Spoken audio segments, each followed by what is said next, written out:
For centuries, humanity imagined the oceans as an infinite reservoir, vast, bottomless, immune to depletion. But here's what nobody tells you. The oceans are already signaling a collapse far deeper and more dangerous than anything witnessed on land. Analysts warn that 90% of the world's large fish, tuna, sharks, cod, marlin, swordfish, are already gone. Not declining, not weakening, gone. And if the trend continues, one scenario suggests the oceans could edge toward functional collapse, a state in which marine food webs no longer operate the way civilization depends on. This is where the pattern begins. Not with sudden disaster, but with slow erosion. Numbers falling, ecosystems thinning, harvests shrinking, until one day, the system crosses a line it can never return from. And here's why this matters.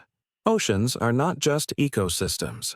They are economic engines, climate regulators, and geopolitical power centers.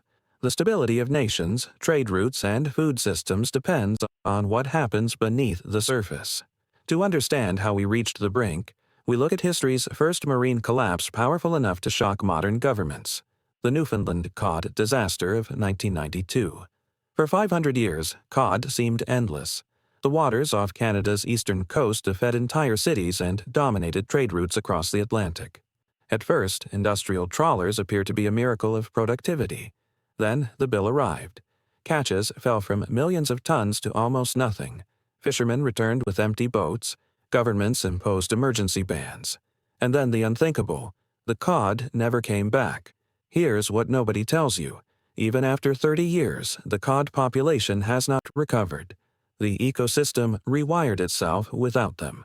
The same pattern unfolded centuries earlier when ancient coastal societies along the Mediterranean overfished local waters.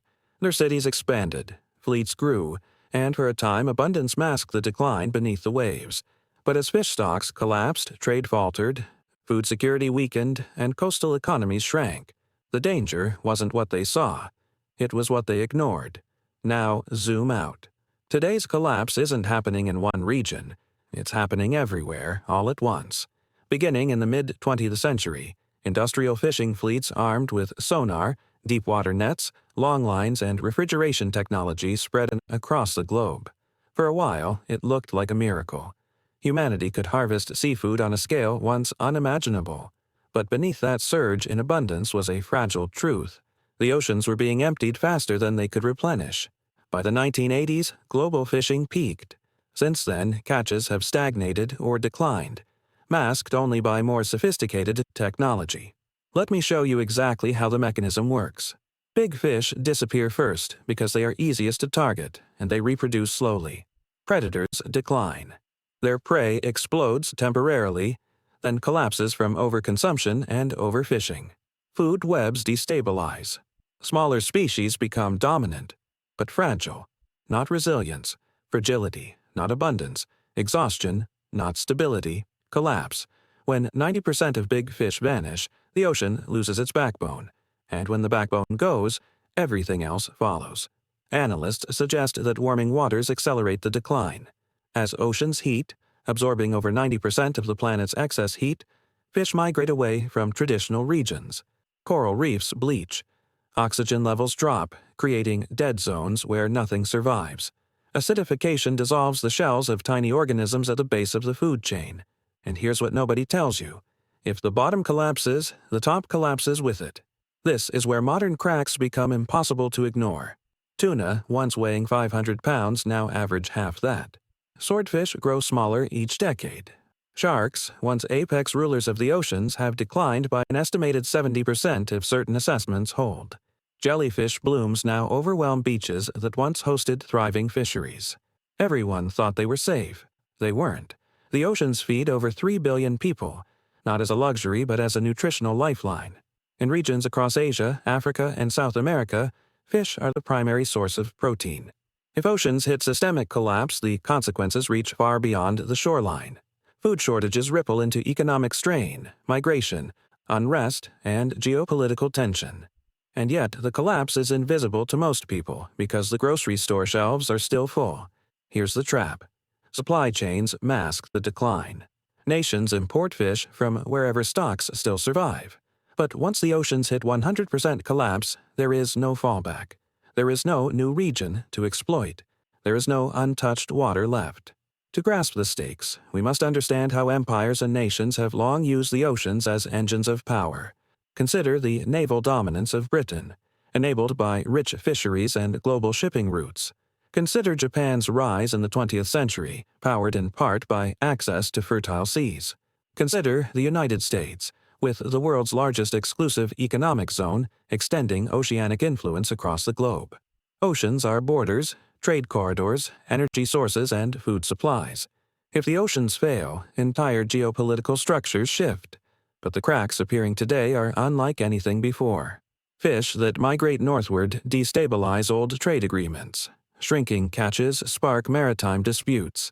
Nations expand into contested waters. Illegal fishing fleets chase dwindling stocks across continents. And beneath the surface, the collapse deepens. Some economists argue that ocean decline may become one of the greatest economic shocks of the 21st century. Quiet at first, then overwhelming.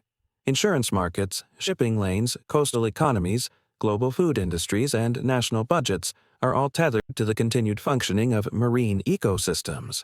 If those ecosystems enter a freefall, the financial world feels the quake. But the heart of the crisis lies in the biology. Without large fish, the ocean shifts into a new regime. Predators vanish. Mid-level fish lose balance. Small species swarm, then crash. The ocean becomes dominated by bacteria, jellyfish, and low-nutrient systems. Analysts suggest this transformation, called marine regime shift, may already be underway in multiple regions. Here's why this matters. When ecosystems cross certain thresholds, they do not return. The shift becomes permanent. Picture this: a future in which coral reefs turn to rubble. A future in which jellyfish fill the waters where tuna once swam. A future in which nations fight over the last remaining fisheries. A future in which billions lose their primary source of protein. This is where the pattern begins to reveal its deepest question, and it leads directly into Section 2. If 90% of big fish are already gone, what happens when the oceans reach 100% collapse, and what does a world without functioning oceans actually look like? To imagine what a 100% oceanic collapse might look like, we must examine the final stages of marine decline. Not through myth, not through fear, but through historical echoes and scientific scenarios. Because the truth is this: Earth has seen ecosystem collapses before, and each time life did not end, but it changed into something unrecognizable. Analysts suggest that if today's trends continue, the oceans may be heading toward a similar transformation, one that would redefine civilization, trade, food, and geopolitics. The collapse always begins quietly. In earlier centuries, small coastal communities noticed dwindling fish long before anyone understood the larger pattern. The early stages of the North Sea herring collapse in the 1600s, the Pacific sardine crash in the 1950s, and the Great Barrier Reef bleaching cycles of the 2000s all shared the same arc: abundance, overuse, decline, ecological restructuring. But the modern collapse is different, because it spans every ocean, touches every species, and links to global forces that no single nation controls. Here's what nobody tells you. Once a marine ecosystem passes a point of no return, recovery is not a matter of years or decades. It can take centuries, or it may never recover at all. To understand how this unfolds, analysts map the process across 5 escalating stages. Stage 1. Overexploitation. Fishing removes species faster than they reproduce. Large predators vanish first. This stage has already occurred globally. Stage 2. Food chain distortion. Mid-level species either explode or crash. Coral reefs weaken. Migration routes shift. This stage is underway in many regions. Stage 3. Ecosystem degradation. Habitat structures collapse. Reefs bleach. Kelp forests die. Estuaries acidify. Fish become smaller and less resilient. Stage 4. Systemic collapse. Fishery yields decline regardless of management. Analysts warn that some regions of the world may be entering this phase. Stage 5. Regime shift. The ocean becomes dominated by jellyfish, algae, bacteria, and low-nutrient waters. This is the 100% collapse scenario. Not that the ocean disappears, but that it stops functioning as a food-producing, climate-regulating system. Let me show you exactly how this transition affects human life. If the oceans collapse, the immediate shock is food. More than 3 billion people rely heavily on seafood. Many coastal economies, from Indonesia to West Africa to the Philippines, depend on fish not only for nutrition, but for livelihood. Analysts argue that if marine protein disappears, global hunger spikes rapidly, especially in regions without economic buffers. But the deeper consequences are geopolitical. Nations with fertile agricultural land may gain unprecedented power, while those dependent on marine food systems face instability. Maritime borders become flashpoints. Illegal fishing intensifies. Fleets push further into contested waters. Some economists argue that a full ocean collapse could trigger one of the largest human migrations in history, as coastal populations lose both food and income. The next shock hits global trade. Oceans regulate climate. They absorb heat, store carbon, and generate weather patterns. If marine collapse accelerates, storms intensify, sea levels shift, and shipping routes become more dangerous. A destabilized climate reshapes everything from insurance markets to global supply chains. Here's the mechanism. Weakened oceans store less carbon atmospheres, warm faster, extreme weather increases, shipping infrastructure becomes fragile. Global trade volatility rises. And here's why this matters. 90% of international trade moves by sea. Everyone thought the ocean crisis was about fish. It wasn't. It was about the entire global economic system quietly losing its stabilizer. Imagine a world where certain regions enforce military protection over dwindling fisheries, where Arctic waters become battlegrounds as melting ice exposes new routes and resources, where economic alliances form not around oil or minerals, but around access to functioning marine ecosystems. Analysts suggest that this reordering could reshape the world map more dramatically than any war or revolution of the past century. But the heart of the crisis lies in what replaces the oceans after collapse. Scientists studying marine regime shifts propose three possible outcomes.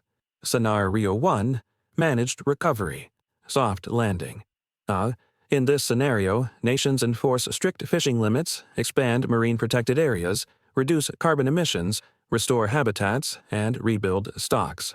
Aquaculture shifts toward sustainable systems instead of destructive practices. Fish populations stabilize, coral reefs partially recover. The oceans remain damaged but functional. This future is still possible, but only if coordinated action begins before the last major species vanish. Scenario 2. Patchwork oceans, partial collapse.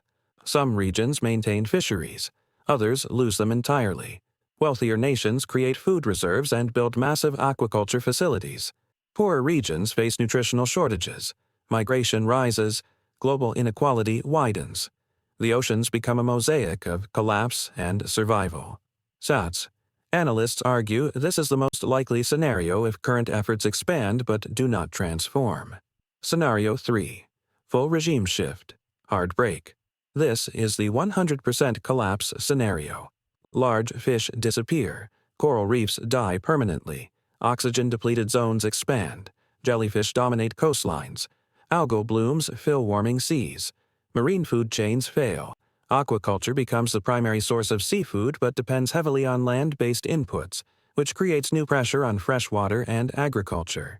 In this scenario, the oceans do not go silent. They go different. They become something humanity did not evolve with, and may not be prepared to live beside. Here's what nobody tells you.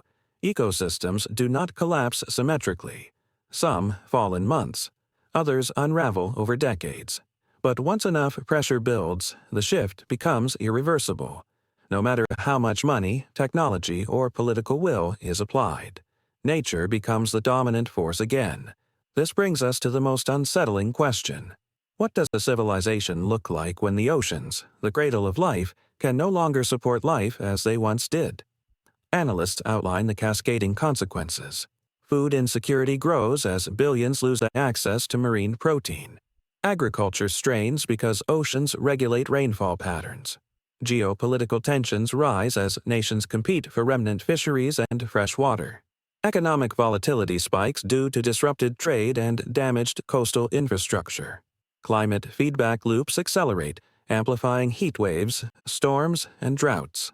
The danger wasn't what humanity saw, it was what it ignored. Yet there is still a closing window. If today's collapse signals are the early stages of a full regime shift, then the next decade determines whether the oceans remain a living system, or transition into something unfamiliar. Some economists argue that investing in ocean restoration yields one of the highest returns of any climate-related action. Scientists highlight that marine ecosystems can rebound in astonishing ways when pressure is removed. Coastal communities worldwide are already creating micro-models of recovery, reefs returning, fish stocks rising, ecosystems breathing again. Hope exists, but it requires global alignment around a simple, unbreakable truth. Civilization cannot survive a dead ocean. And so the final question remains, shaping the future of every nation, economy, and child born today. Will humanity act while the oceans can still recover, or after they already belong to another world?